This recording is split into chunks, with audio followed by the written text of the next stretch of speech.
Good morning, FHS. I'm Cheryl. And I'm Sam, and you're watching a Red Raider Review. Please stand for the Pledge of Allegiance. I pledge allegiance to the flag of the United States of America and to the republic for which it stands, one nation, under God, indivisible, with liberty and justice for all. Please be seated. Today is Friday, April 13th, a day 3, and we started with D Block. FHS alumni scholarship applications are currently available in the guidance office. All interested seniors should go to the guidance office and see Ms. Orsini for more information. The TV Video Club will meet after school on Tuesdays in room 109. The next meeting will be held Tuesday, April 24th, after spring break. New members are welcome. Please see Ms. Gauthier or Ms. Rodriguez for more information. Now to the weather. Thank you. Taking a look at today's weather, we will have a mix of clouds and sun this morning and becoming cloudy as the day goes on with a high of 67 and a low of 49.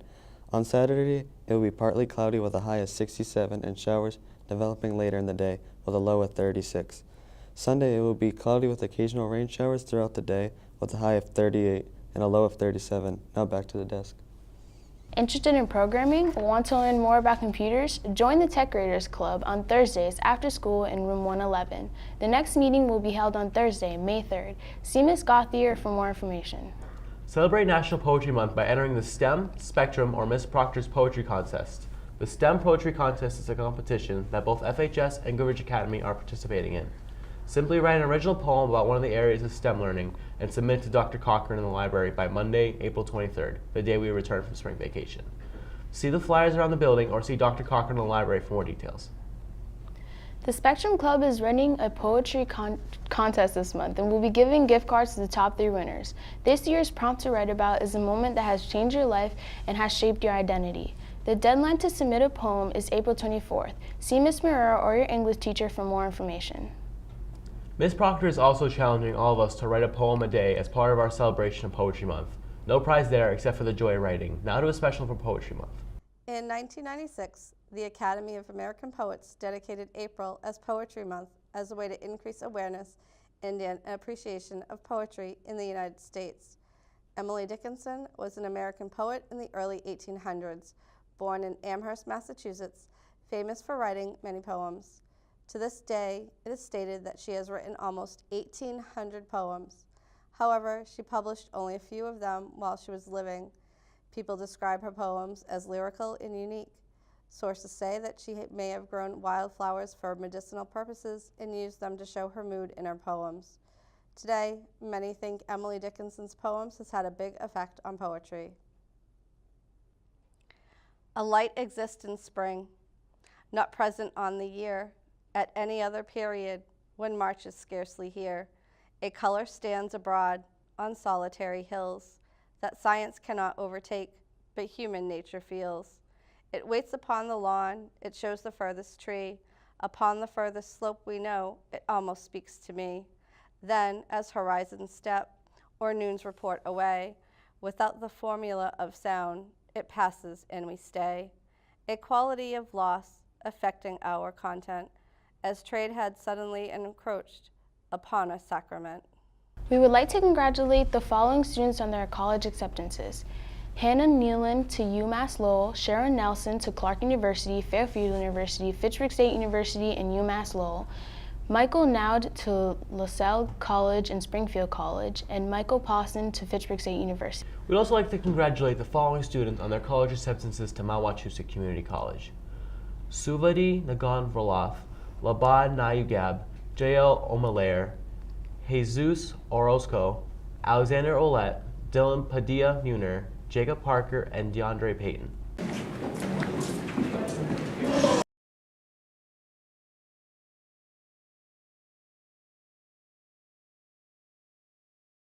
That doesn't go in there. Pick it up and put it in there. Yes, sir. You gotta recycle to save the earth.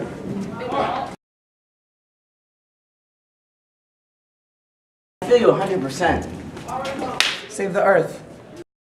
There are many things people can and cannot recycle. Putting the wrong things in the recycling bin just defeats the purpose of reduce, reuse, recycle, and will just mess up the process. Things such as glass and food with anything left in it, styrofoam, plastic bottle caps, juice boxes, wet paper, etc. Recycling is a great thing to do. It's good for the environment. It gets rid of a lot of pollution that just kills the earth. Most things have a recycling symbol on them, or ask people who know about recycling if you have no clue what you're doing. So if you aren't sure, just look around the container. Things such as aluminum, newspaper, cardboard, steel, and cans, and many more items should be recycled. Today's daily lunch specials are baked white fish with crumb topping, cornita pork sub, and Hawaiian pizza. The Grab and Go room has a variety of wraps, sandwiches, and salads available. Chicken patty, yogurt meal, beef nachos or soft taco, pepperoni and cheese pizza are available daily. Thank you. That's all we have for today's show. Remember, be present, be prepared, and be positive. It's the Red Raider way. You have watched Red Raider Review. Until next time, have a great day, FHS. The Revolving Museum is embarking on its most ambitious project in its 34-year history, entitled Project SOAR, creating the world's largest paper airplane.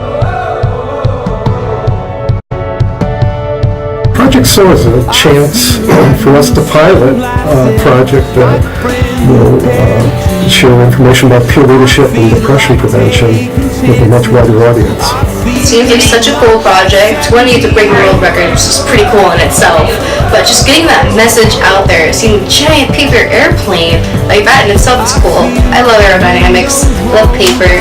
It's just two pretty cool things added together. You get to work with so many different people, you get to make new friends along with that. I like to be able to see that we can get our message out there to the world inside of a book. I'm really passionate about giving kids, and especially women, a voice, and not being afraid to speak your own ideas and be confident in inventing, being creative, and changing the world based on what your passions are. Something that I really care for is other people's mental health, because I feel like people don't like to express how they're feeling, and they just keep things bottled inside.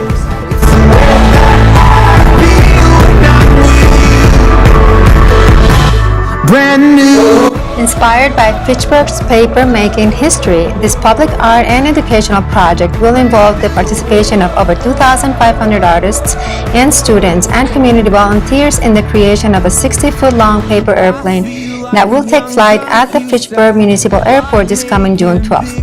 This notable invention will be showcased in front of a huge enthusiastic crowd that will get worldwide attention. Now, many of you might be asking, what's this thing going to be made of? Well, according to the Revolving Museum, the paper airplane will consist of a bamboo armature that will be covered with a paper skin of artworks, writings, photographs, origami, and other paper-made expressions. The paper-made expressions part? Yeah, that's our job. The airplane's composition will consist of the very last remains of Crocker paper. Project SOAR will invite the participation of people of all ages, backgrounds, and abilities from Alston schools, Boston University, Mount Wachusett Community College, after-school programs, youth groups, adult education programs, social service agencies, hospitals, and businesses. Now, after the opening day event, the Revolving Museum will be actively displaying the paper airplane in parades, festivals, and hopefully at the Boston International Airport, Worcester Airport, and ultimately at the Smithsonian Museum of Air and Space in Washington, D.C. Now, here's the fun part. With the piece of paper you have in front of you, use your life experiences to express yourself through perhaps drawing, writing, drafting, whatever allows you to express, well, you, a Red Raider. Whether that be from when you were a toddler to who you are today. How do you represent our school? How may you represent our entire city as an athlete, artist, performer, etc.? With that being said, here's a question for you. How do you soar? And be ready to say cheese, as our photographers will be coming around to snap some awesome group photos. Brand new.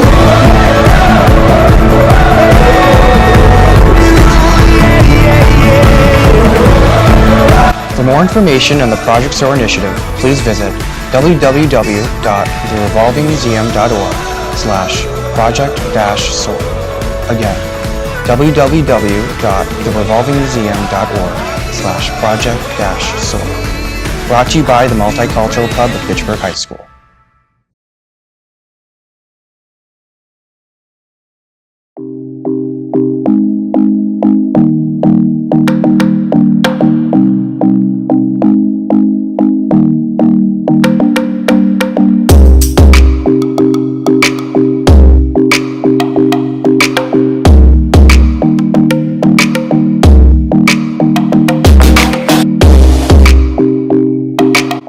you have in front of you. Use your expressions, your life.